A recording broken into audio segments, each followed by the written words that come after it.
बिस्मिल्लाहिर्रहमानिर्रहीम। इया का नाबुदु व इय्या का नस्तईन। मैं हूं असद करल और आप देख रहे हैं मेरा ऑफिशियल यूट्यूब और फेसबुक चैनल। नाज़रीन, इससे पहले भी आपने लॉन्ग मार्च देखे होंगे। कभी पाकिस्तान पीपल्स पार्टी का लॉन्ग मार्च कराची से चलकर इस्लामाबाद पहुंचता है और कभी पाकिस्तान तहरीक इंसाफ का लॉन्ग मार्च जो है वो भी कराची से चलकर इस्लामाबाद पहुंचता है। और इसी तरीके से नून लीग जो है उनके लॉन्ग मार्च भी आपने देखे और मौलाना फजलुर रहमान साहब की जमात जो है JUIF जो है उसके भी लॉन्ग मार्च देखे। इसके साथ साथ आपको याद होगा कि पाकिस्तान अवामी तहरीक और मिनहाजुल कुरान जो है उनका भी लाहौर से इस्लामाबाद का आपने लॉन्ग मार्च और धरना देखा था।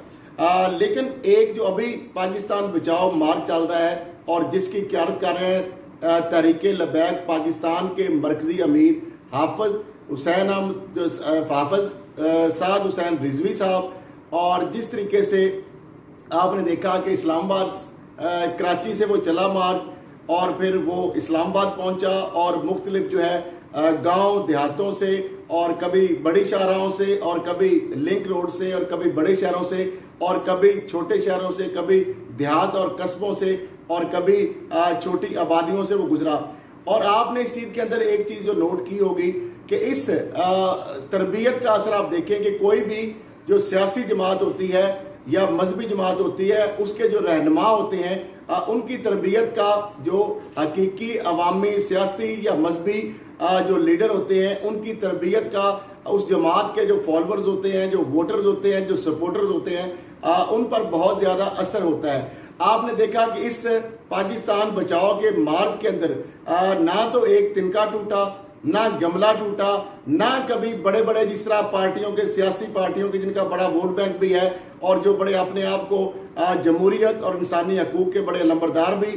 गर्दानते हैं। जब उनके मार्च हम देखते थे, जब जुलूस और रैलियां होती थी तो कभी टैक्स नहीं देते थे, टूल प्लाजा से वो निकल जाते थे और कभी पेट्रोल जो है वो फ्री भराते आपको नजर आते थे और कभी दुकानों से सौदा मुफ्त लेते वो नजर आते थे, टोलियों की शक्ल में, जत्थों की शक्ल में, और ये चीजें भी सामने आती थी। लेकिन आपको एक ऐसा वाकया भी इसमें रिपोर्ट नहीं हुआ, या अगर है तो आप सामने ले आए कि कराची से चलकर इस्लामाबाद पहुंचा और इस्लामाबाद से वापस लाहौर जो है वो भी जो काफिला पहुंचा है। और रात को जब वो मरीद के काफिला पहुंचा पाकिस्तान बचाओ मार्च के हवाले से, जिसकी क्यादत जो है हाफिज साद हुसैन रिजवी साहब जो है मरकजी अमीर हैं जो तहरीक लबैक पाकिस्तान के, वो कर रहे थे। और मुरीद के अंदर जिस तरह तहरीक लबैक जो है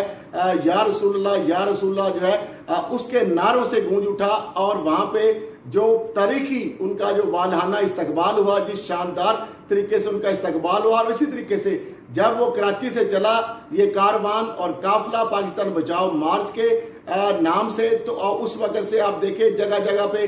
गुलपाशी हुई और उस हवाले से ना तो आपको बड़े बड़े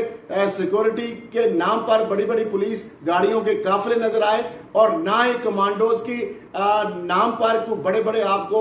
सिक्योरिटी के हिसार नजर आए, ना आपको बुलेट प्रूफ शीशे या स्टेज जो है उस पर बुलेट प्रूफ जो है कहीं आपको नजर आया, और ना ही अवाम और उस अवाम के जो लीडर है उसके अंदर कोई रुकावट जो है आपको कोई सिक्योरिटी के नाम पर कुछ सर्कल जो है वो आपको नजर आया। आपने देखा कि जिस तरीके से हाफिज साद हुसैन रिजवी जो है साहब जो है वो जिस तरीके से कराची से चलकर इस्लामाबाद और इस्लामाबाद से चलकर लाहौर वो करिया कस्बा शहर से होते हुए कभी वो आपने उनको बग्गी पे बैठे हुए देखा, कभी आपने घुड़सवारी करते देखा, कभी आपने मोटर बाइक पे उनको देखा, कभी उनको गधा रेड़ी पे वो साथ बैठ के जा रहे हैं, कभी वो चिंची रिक्शा पे बैठे हुए हैं, कभी वो बाईसाइकिल चला रहे हैं, और कभी आपको वो ट्रैक्टर पे आपको चलाते नजर आए, कभी वो जो लिफ्टर है वहां पे बैठे आपको नजर आए, कभी हार्वेस्टर जो किसानों की जो कंपेन्स है जो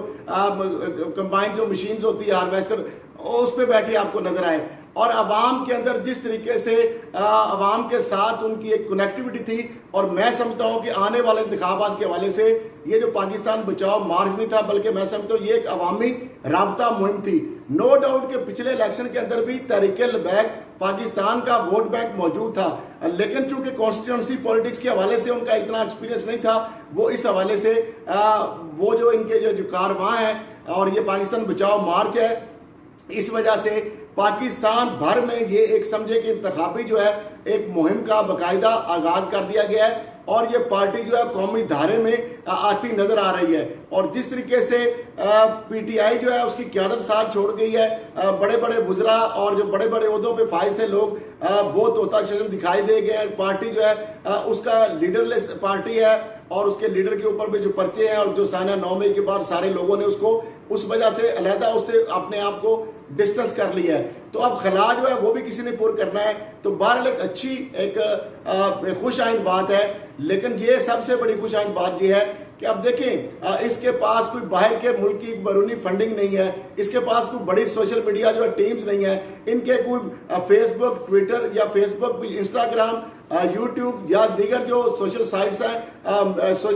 टिकटॉक, वहां पे बाहर इनके पास बड़ी बड़ी कोई इन्वेस्टमेंट या फॉरेन फंडिंग या स्पॉन्सर या बाहर इनके लोग नहीं बैठे। लेकिन उसके बावजूद आप देख लें और इतने बड़े इवेंट्स हो रहे हैं, क्या किसी जमात के पाकिस्तान पीपल्स पार्टी के इतने बड़े इवेंट होते, पाकिस्तान तहरीक इंसाफ के इतने बड़े इवेंट होते, पाकिस्तान मुस्लिम लीग नून के इतने बड़े इवेंट्स होते, जिस तरह मुरीद के इवेंट के ले, जिस तरह मुल्तान में उन्होंने किया और जगह जगह पे इतने हजारों लोग की तादाद में बहुत बड़े बड़े मजमे थे। आप खुद वो स्क्रीन पे देख सकते हैं और सोशल मीडिया जो है वहां पे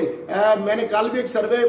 किया था और उसमें मैंने कहा था कि सानिया 9 मई के बाद सबसे ज्यादा अवामी जो मकबूलियत का जो ग्राफ या जो मकबूल अवामी लीडर कौन है, इमरान खान साहब के हवाले से और हाफिज साद हुसैन रिजवी साहब के हवाले से मैंने एक सर्वे भी करवाया। उस वक्त तक 17% गालबन थी तहरीक लबैक की और जो पॉपुलरिटी ग्राफ के हवाले से, और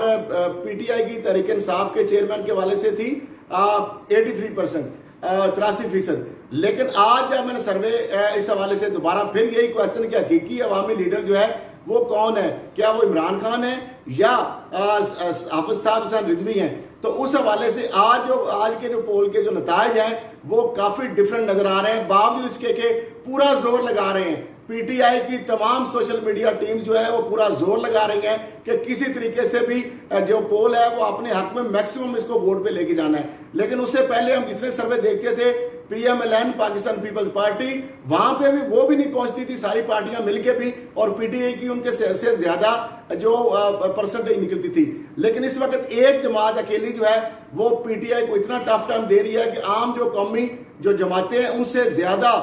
उनके, हालांकि पीपल्स पार्टी के पास नून लीग के पास हुकूमती मशीनरी है, वसाइल है, पुरानी जमातें हैं, सियासत में ऑलरेडी इन है, उनकी बड़ी बड़ी सोशल मीडिया टीम्स है। इस तरह पीटीआई के हवाले से तो बहुत बड़ी उनकी टीम है। तो लाजा ये है कि इनके हवाले से इतना फिर भी ये लोग जो है अगर सर्वे में ये सारी चीजें आ रही हैं तो इसका मतलब ये है कि ये हकीकी उनके फॉलोअर हैं, सपोर्टर्स हैं, वोटर्स हैं। तो बहरहाल मैं समझता हूं कि ये एक खुशाइंद बात है और ये जो खला है किसी ने तो पूरा करना है। तो बहरहाल मैं समझता हूं कि तहरीक लबैक पाकिस्तान एक इमर्जिंग पाकिस्तान के सियासी मंजरनामे पर एक अच्छी एक जमात है। खुशाइंद बात है कि एक मजहबी और सियासी जमात जो है वो कौमी धारे में आ रही है और उसके पहले भी कैंडिडेट खड़े होते थे। अब चूंकि उन्होंने ये अवामी राब्ता मुहिम की है और इस तरह के अगर एक दो उन्होंने और कर दिए तो मेरा ख्याल है बहुत सारी सीटें जो है वो सूबाई और कौमी असम्बली में ले सकते हैं। मैं ये तो नहीं कह रहा कि हुकूमत बना लेंगे, लेकिन अच्छी खासी सीटें जो है वो लेने में कामयाब होंगे। तो बहरहाल मैं समझता हूं कि जिस तरीके से वहां पे आपने मुरीद के हवाले से मुनाजर देखे, इससे पहले मुनाजर देखे,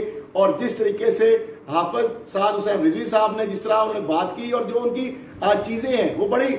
सबको साथ लेके चल रहे हैं। उन्होंने कहा कि अगर राना सनाउल्लाह के साथ या उनकी फैमिली के साथ या उनके ऊपर मुकदमात गलत बनाए गए तो वो भी गलत था। अगर उस्मान डार की फैमिली के साथ अगर कोई इस तरह का हुआ है चादर चारद्वारी का तकद्दस पमाल तो वो भी गलत है। अगर पीटीआई के कारकुनों के घरों चादर चारद्वारी का तकद्दस और दियां तो उनके सबकी साझी होती हैं, तो खवातीन के हवाले से उन्होंने जो बात की ये भी सबको दिल को लगती है। और इस तरीके से उन्होंने कहा कि पार्टी कोई भी हो, कोई भी पार्टी के कारकुन हो, वो पीटीआई हो, वो तहरीक लबैक हो, वो जमात इस्लामी हो, वो JUIF हो, वो मुस्लिम लीग हो, पाकिस्तान पीपल्स पार्टी हो, या कोई भी जमात हो, ANP हो, MQM हो, या कोई भी जमात हो, तो उनके हवाले से अगर घरों में पुलिस वालों को जो बाकी इदारों को उनका तरबियत इस तरह करनी चाहिए कि वो खवातीन का एहतराम करें, चादर और चारद्वारी जो है उसका तकद्दस जो है वो पामाल ना होने दें, सबको मौका दिया जाए। और जो लोग अगर इन्वॉल्व हैं तो उनके खिलाफ बिल्कुल आप सजा दें, उनको जो मर्जी करें। लेकिन ये चीज जो है इस बात पर सब उनको अप्रिशिएट करते हैं। तो मैं समझता हूँ और बात भी उन्होंने इस तरह की कि पाकिस्तान जो है वो पाकिस्तान इस्लाम के नाम पर लिया गया है और आईने पाकिस्तान का जो प्रेम्बल है वो भी कुरान और सुन्ना है। और उन्होंने कहा कि बांग्लादेश जो है अगर हम उनको पाकिस्तान की बिहाफ पे बात करेंगे शायद ना सुने, लेकिन आज जब इस्लाम की बात करेंगे कि आप भी मुसलमान हैं और हम भी मुसलमान हैं तो उसको वापस भी लाया जा सकता है। इस तरह की और भी बहुत सारी चीजें उनकी जो है स्पीचेस जो है वो भी तकारीर जो है वो भी रिकॉर्ड पर मौजूद हैं। और मैं समझता हूं कि ये एक इस तरह का, जिस तरह पहले आपने देखा कि पाकिस्तान अवामी तहरीक और मिनाजुल कुरान जो है उनकी जानब से भी बड़ी एक अच्छी आप चीज आई कि उन्होंने कहा कि सियासत नहीं रियासत बचाओ। बहरहाल वो निज़ाम की तब्दीली की उन्होंने बात की लेकिन वो बहरहाल नहीं हो सका और फिर वो उसके नतीजा भी आपने देख लिया। अब ये जो है ये इसी निज़ाम के अंदर रहते हुए वो चाह रहे हैं कि उनको भी एक कॉन्स्टिट्यूंसी पॉलिटिक्स के अंदर जो जिस तरह बाकी जमातें हैं उनका भी जो वोटर है वो भी इंटैक्ट हो और वो भी अपने कैंडिडेट खड़े करें। तो मैं समझता हूँ कि ये खुशाइंद बात है और ये एक अच्छी बात है कि जो इस तरह की जमात है जिसके ऊपर फॉरेन मीडिया या पाकिस्तान के या कुछ लोग जो है मुख्तलिफ इल्जामात लगाते हैं, तो अब ये देख लें कि उनकी किसी ऐसी स्पीच के अंदर को आपको इंतहा पसंदी नजर आई हो, किसी के अंदर आपको तफरकाबाजी नजर आई हो, किसी तकरीर के अंदर आपको कोई नफरत या किसी की दिल आजारी आई हो, कोई फिरका परस्ती की आपको बात नजर आई हो, कोई आपको लिसानियत की बात नजर आई हो, तो लिहाजा मैं समझता हूं कि ऐसी लीडरशिप जो है हमें वो चाहिए, वो सियासी जमातें हों या सियासी का मजहबी जमातें हों या मजहबी जमातें हों। तो इस तरह की अगर लीडरशिप होगी तो उसकी तरबियत का आप देख लें कि कराची से चलकर इस्लामाबाद और इस्लामाबाद से चलकर लाहौर आया, लेकिन मैंने बताया कि एक तिनका, एक गमला, एक पत्ता जो है वो भी नहीं टूटा। तो मैं समझता हूं कि ये एक इंतहाई खुशाइंद बात है और इसको हमें वेलकम करना चाहिए। और ऐसी जो पार्टीज हैं जो इमर्ज होना चाह रही है सियासी मंजरनामे पे अपना, वो भी अपने लोगों को असम्बलियों में लेकर जाना चाहती हैं, तो मैं समझता हूँ कि ये खुश आइंद बात है पाकिस्तान के अवाम के लिए खुश आइंद, क्योंकि वो अवाम की बात कर रहे हैं और जो अवामी जो मसाइल हैं वो उसके बिलकरीब से देख रहे हैं और अवाम में से हैं और अवाम के साथ घुल मिल के जिस तरीके से उन्होंने फीडबैक भी उनको मिल रहा है। बाकी तो जमातों के हुक्मरान हैं वो तो कई 100 गज दूर और आगे फिर बुलेट प्रूफ शीशे लगे होते हैं, फिर सिक्योरिटी के साल होते हैं, पुलिस की स्क्वाड और फिर कमांडोज और सिक्योरिटी के सर्कल्स होते हैं। लेकिन जिस तरीके से आपने देखा कि ना खौफ, ना उनको कोई सिक्योरिटी का असर था, ना कोई आवाम से डिस्टेंस था, जिस तरह बच्चों में घुल मिल रहे थे, कभी बुजुर्गों के साथ, कभी नौजवानों के साथ, कभी सेल्फियां बनाई जा रही थी और कभी वो नारे लगा रहे थे। और जिस तरीके से वो पुरजोश आप देखिए क्राउड दो किस्म के होते हैं, एक होते हैं जो लाए जाते हैं, जो जबरदस्ती लाए जाते हैं, पैसे दे के लाए जाते हैं, घेर के लाए जाते हैं, हुकूमती मशीनरी इस्तेमाल करके मुलाजमीन को लाया जाता है, और दूसरी जानब वो होते हैं जो खुद से आते हैं। आप देखें जगह जगह पे कोई स्पॉन्सर नहीं है, उनके पास हुकूमत नहीं है, कोई फंड नहीं है, लेकिन आपने देखा कि जिस तरह जमे गफीर उनके साथ है और जिस तरीके से मुनज़्ज़म तरीके से, तो मैं समझता हूँ इसको हमें अप्रिशिएट करना चाहिए। बावजूद इसके सोशल मीडिया के ऊपर बहुत सारे लोग तनकीद भी कर रहे हैं मुझ पर कि आप, क्योंकि हमारा काम है हर एक की खबर जो है वो देना, हमें तस्सब की ऐनक उतार के, और जो अगर कोई पीटीआई का जलसा हो तो वो हम दिखा दें, नून लीग का, पीपल्स पार्टी का दिखा दें। ये भी ज्यादती है कि मेन स्ट्रीम मीडिया को ऐसे इवेंट्स को अगर वो कवरेज नहीं कर रहा तो ये तस्सब है। और ये वहां पे क्या ये इश्तहार के बल फिर मीडिया कहां से आजादी मीडिया की है? इश्तहार आपको चाहिए फिर कि जो इश्तहार दे दे, जो आपको पैसे दे देगा वो फिर आपका मूड बन जाएगा। तो मैं समझता हूँ उसके बावजूद अवाम जो है वो जो है सोशल मीडिया के जरिए एक बहुत बड़ी ताकत बन चुका है। तो इसीलिए हमारा मेन स्ट्रीम मीडिया और चैनल जो है डिस्क्रेडिट होते जा रहे हैं। तो इसी के साथ इजाजत दीजिए, अल्लाह हाफिज।